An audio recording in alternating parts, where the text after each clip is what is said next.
اهدنا الصراط المستقيم.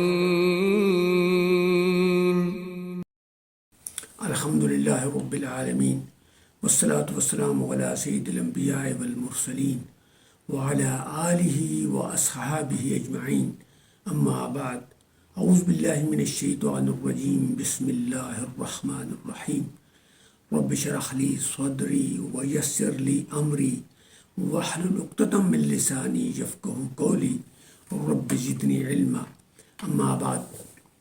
معزز ناظرین گرامی، السلام علیکم ورحمۃ اللہ وبرکاتہ۔ ہفتہ وار درس قرآن کے ساتھ حاضر خدمت ہوں۔ سورۃ ہود چل رہی ہے، اس کی تفسیر ہم کر رہے ہیں۔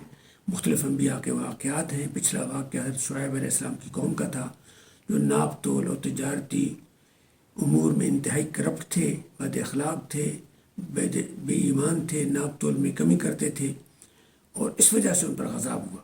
اللہ کی شرک کے علاوہ یہ بد اخلاقی ان کے معاشرے میں عام تھی، اور وہ سرمایہ دارانہ ذہنیت، سرمایہ دارانہ طریقہ رکھتے تھے۔ سرمایہ داری ذات خود بری نہیں ہے، لیکن اس کا جو طریقہ ہے لالچ کا، وہ برا ہے۔ ورنہ اگر لوگوں کو اگر تجارت میں نفع کا شوق نہ ہو تو لوگ کیسے کاروبار کریں گے؟ لہذا رزق کے لیے کاروبار اور کوشش بہت ضروری ہے، اور اسلام یا اللہ تعالیٰ سرمایہ داری نظام کے خلاف نہیں، لیکن سرمایہ داری نظام میں جو دوسروں کے حقوق کی تلفی ہے، یہ جو زیادتی ہے ناپ تول میں، قیمتوں میں بڑھانے میں، نفع خوری کی لالچ میں، دوسروں کے مفادات کا خیال نہ کرنے میں، وہ بہت خرابی ہے۔ اگلا واقعہ حضرت موسیٰ علیہ السلام کا واقعہ، سماعت فرمائیں۔ یہ آیت نمبر ہم 96 انشاءاللہ آگے پڑھیں گے۔ حضرت موسیٰ کا واقعہ سماعت فرمائیں۔ وَلَقَدْ أَرْسَلْنَا مُوسَى بِآيَاتِنَا وَسُلْطَانٍ مُبِينٍ۔ ترجمہ یہ ہے کہ تحقیق ہم نے موسیٰ علیہ السلام کو اپنی نشانیوں اور روشن دلیل سلطان مبین کے ساتھ پیغمبر بنا کر بھیجا۔ اگلی آیت مبارکہ ہے، إِلَى فِرْعَوْنَ وَمَلَئِهِ فَاتَّبَعُوا أَمْرَ فِرْعَوْنَ وَمَا أَمْرُ فِرْعَوْنَ بِرَشِيدٍ۔ انہوں نے کیا کیا؟ یعنی حضرت موسیٰ علیہ السلام کو روشن نشانیاں دی اور پیغمبر بنا کر بھیجا۔ اب روشن نشانیاں، دلیل، روشن دلیل، بینات اور اپنی نشانیاں، اس کا یہ سلطان مبین اور آیات نشانیاں، سلطان مبین دلائل، یعنی علمی دلائل بھی دی اور معجزاتی دلائل بھی دی۔ علمی دلائل یہ تھے کہ حضرت موسیٰ علیہ السلام نے جب فرعون کو کہا کہ تمہارا خدائی کا دعویٰ غلط ہے، میرا خدا وہ ہے جو ساری کائنات کو اس نے بنایا ہے، زمین پہ پھل، پودے، اجناس، انسانوں کی زندگی، ہر ایک کا رزق، ہر ایک کو پہنچانا، ہر ایک کی موت، ہر ایک کی حیات، یہ ساری چیز اس نے دی ہیں۔ یہ ساری زراعت، یہ سارا طریقہ، یہ ساری اسی کے وجود سے قائم ہے۔ اور پھر دوسری جو دلیل تھی وہ تھی کہ آپ کے عصا مبارک تھا، جب آپ زمین پہ چھوڑتے تو وہ چھوٹے عصا سے بہت بڑا اژدہا بن جاتا، جتنی دیر وہ رہتا تو بڑھتا رہتا، اور پھر آپ اسے پکڑتے تو پھر عصا مبارک لاٹھی بن جاتی، اور جب ہاتھ آپ بغل سے نکالتے تو اس طرح چمکتا جس طرح بہت بڑی لائٹنگ ہوتی ہے۔ تھنڈر نہیں ہوتی تھی، لیکن جو دیا دینے والی روشنی، خوب چمک پیدا ہوتی تھی، تو یہ تھی۔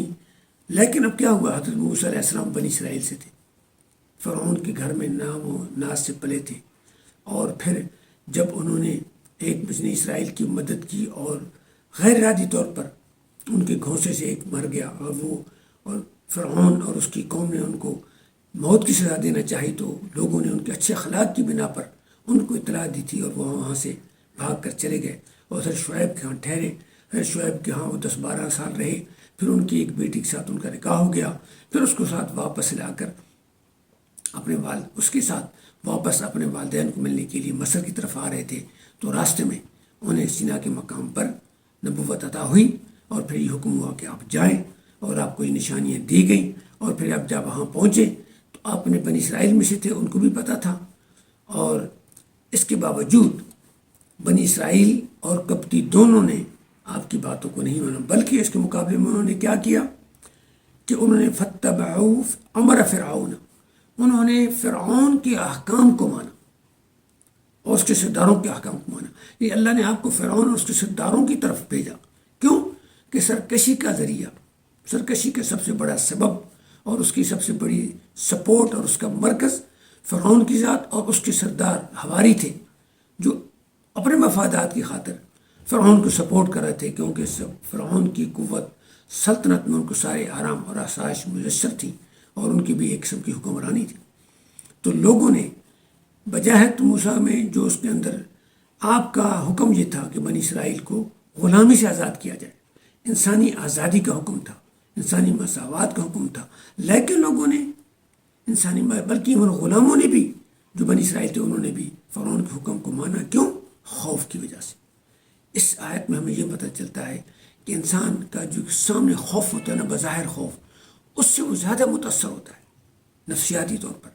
مثلا اگر میں کہتا ہوں کہ سانپ آپ کو کاٹ جائے گا تو آپ ڈریں گے نہیں، لیکن اگر میں نکلی سانپ بھی آپ کے سامنے پھینک دیتا ہوں تو آپ ایک دفعہ چونک جائیں گے، اور اگر سچا سانپ ہوا تو پھر تو آپ بہت ہی گھبرا جائیں گے. اسی لیے ہمیں قیامت کا اور خدا کا خوف نظر نہیں آتا، سامنے نظر نہیں آتا، جس طرح کہ حکومت کا ڈنڈا یا پولیس مین سامنے نظر آتا ہے یا عدالت میں سزا کا خوف آتا ہے.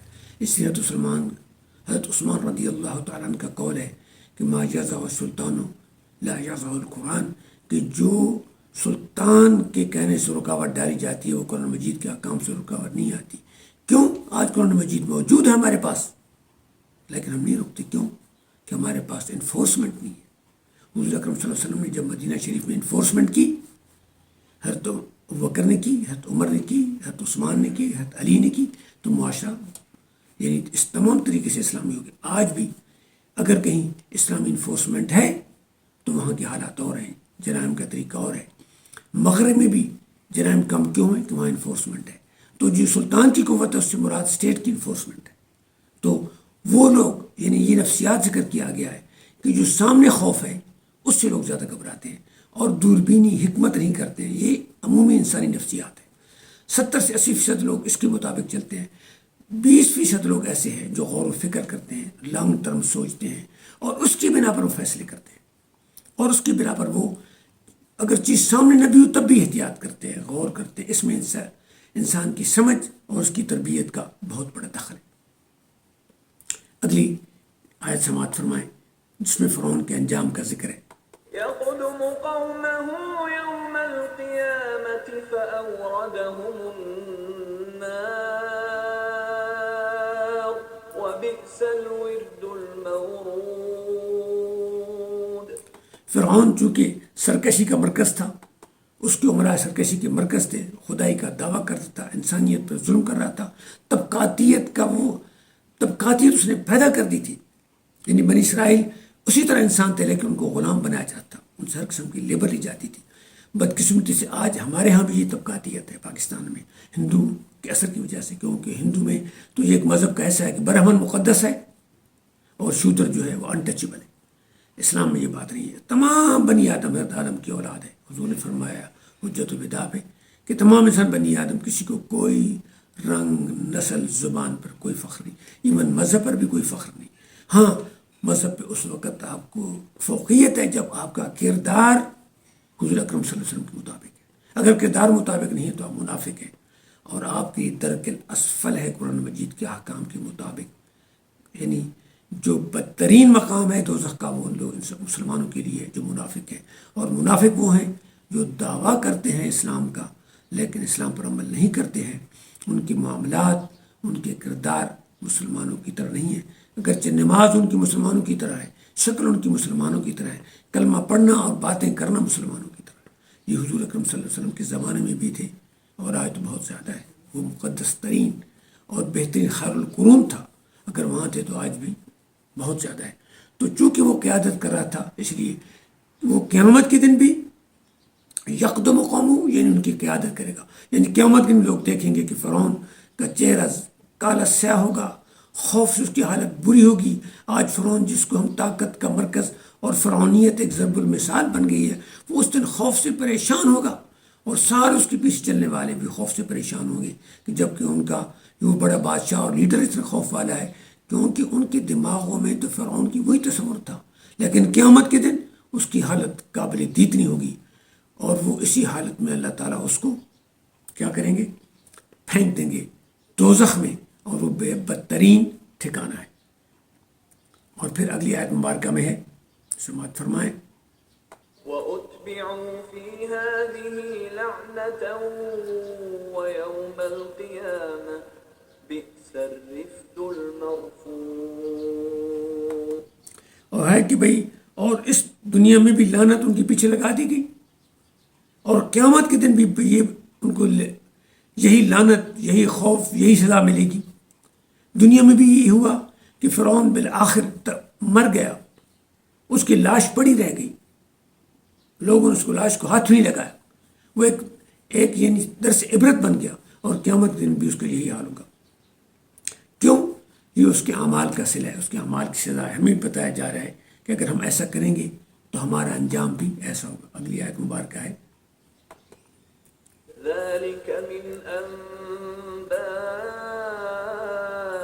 الْقُرَى نَقُصُّهُ عَلَيْكَ مِنْهَا قَائِمٌ وَحَصِيدٌ۔ فرمایا کہ یہ جو ہم نے آپ کے سامنے کسے بیان کریں، قرا سے مراد بس عربی میں قریہ کہتے ہیں ایک گاؤں کو، لیکن یہاں مراد قریہ اس لیے ہے کہ اس زمانے میں بہت بڑے شہر نہیں ہوتے تھے، عام طور پہ قریہ ہوتے تھے، ہمارے سمارٹ ٹاؤن ہے۔ دوسرا یہاں سے مراد معاشرے ہیں، سوسائٹیاں ہیں، مثلا قوم ہود کی تھی، قوم شعیب کی تھی، قوم لوط کی تھی، قوم صالح کی تھی، قوم سمود تھی۔ یہ ساری جو معاشرے تھے یہ سب تباہ ہوئی، اس لیے تباہ ہوئی ہے کیونکہ ان کی معاشرتی اعمال خراب تھے۔ سب میں جو چیز آپ کامن دیکھیں گے نا، وہ ان کے معاشرتی اعمال ہیں۔ توحید بھی اس میں ضرور شامل ہے کیونکہ اللہ کا وجود ہے، لیکن اللہ کے وجود سے بعض کا تو خائف بھی ہو جاتے تھے کیونکہ اللہ کے ان کا ایک کنسیپٹ تھا، لیکن اس کے علاوہ بھی بتوں کی پوجا کرتے تھے کیونکہ جو پہلا انسان تھا وہ نبی تھا، حضرت آدم نبی تھے علیہ السلام۔ تو ان کی نبوت کے بعد شیطان نے انسانوں کو ورغلایا اور گمراہ ہوتے گئے۔ اللہ تعالیٰ اپنی رحمت سے نبی بھیجتے گئے، ہدایت آتی گئی، کچھ گمراہ رہے، کچھ ہدایت میں آئے، جو گمراہ تھے وہ تباہ ہو گئے، پھر وہ مسلمان تھے اور پھر ان کی اولاد گمراہ ہو گئی۔ یہ سلسلہ چلتا رہا۔ تو فرمایا کہ یہ جو کہانیاں، یہ جو قصے، یہ جو خبریں ہم آپ کو پہنچا رہے ہیں قریش، یہ پرانے زمانے کے، ان میں سے کئی ختم ہو چکے ہیں اور کئی اس میں موجود ہیں۔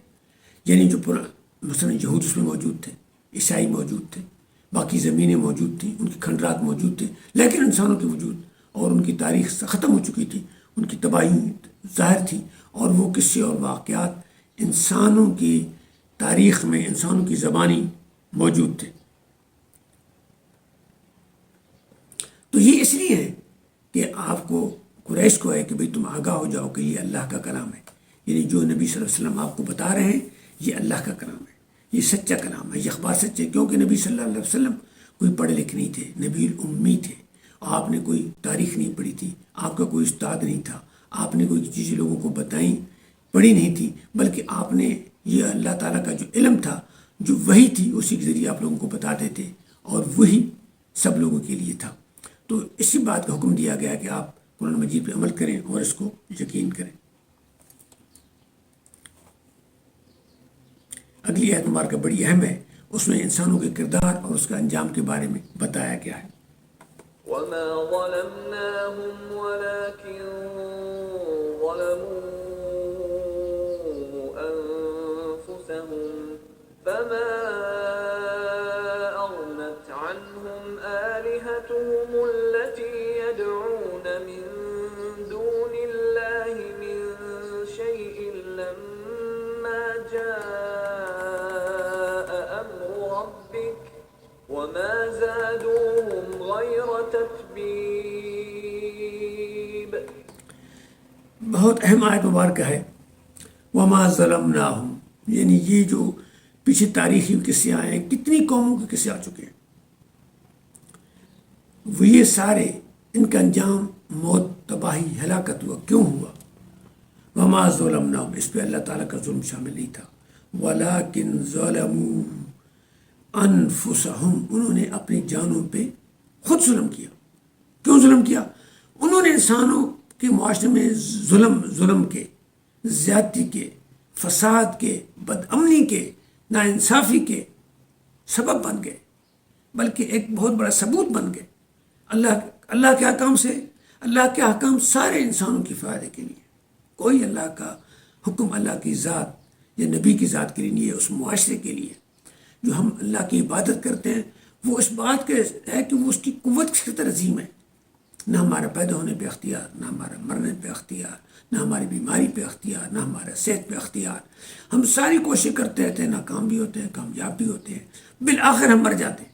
نہ پیدائش اپنی مرضی سے، نہ جانے کی ہماری مرضی ہے، ہماری کمزوری ہے۔ پھر ننھے سے ہوتے ہیں، بڑے ہوتے ہیں، پھر انتہائی کمزور ہو جاتے ہیں۔ تو یہ ہماری دلیل ہے بے بسی کی۔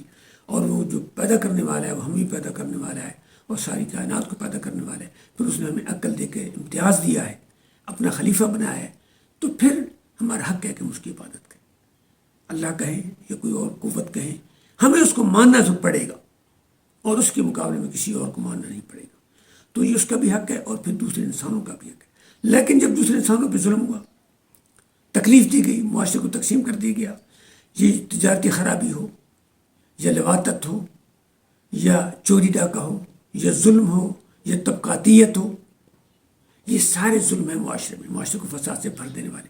ان کی وجہ سے اللہ تعالیٰ نے ان قوموں پہ ظلم ڈالا، فرمایا کہ ہم نے ان پہ ظلم نہیں کیا۔ اور پھر وہ جن کو اپنا خدا سمجھتے تھے، فرعون کو، نمرود کو، سرداروں کو، بادشاہوں کو، قبیلے کے سردار کو، کسی اور نظریے کو، خیال کو، وہ ان کو اس تباہی سے نہ بچا سکا، بالآخر وہ تباہ ہو گئے۔ اور جب اللہ کا حکم آیا تو کچھ بھی نہ کر سکے۔ اس طرح ہماری جب موت کا حکم آتا ہے تو ہم کچھ بھی نہیں کر سکتے۔ اور پھر کیا ہوا، وہ ان کو کوئی چیز بچا نہیں سکی، اور وہ تباہی کا شکار ہو گئے، یعنی ہلاکت کے سوا انہوں نے کسی چیز نے کچھ نہیں دیا، اور ان کا انجام ہلاکت ہوئی اور تباہی۔ ربنا تقبل منا انک انت السمیع العلیم وتب علینا انک انت التواب الرحیم۔ اے اللہ ہماری کوشش منظور مقبول فرما، ہمارے گناہوں کو معاف فرما، اسلام کا پیغام، قرآن کا پیغام محبت کے ساتھ، پیار کے ساتھ سب تک پہنچانے کی توفیق عطا فرما، ہماری اولادوں کو نیک بنا، ان کی اچھی تربیت کرنے کی توفیق عطا فرما، امت مسلمہ کو عادل حکمران عطا فرما، اور ہمیں نیکیاں بھریں پھیلانے کی توفیق عطا فرما۔ ربنا تقبل منا انک انت السمیع العلیم وتب علینا انک انت التواب الرحیم۔ وصلی اللہ علی نبینا سید الاولین و سید المرسلین وعلی آلہ وصحبہ اجمعین۔ انشاءاللہ اگلے ہفتے ملاقات ہوگی، اگلے ہفتے تک انشاءاللہ دوبارہ پھر ملاقات۔ السلام علیکم ورحمۃ اللہ۔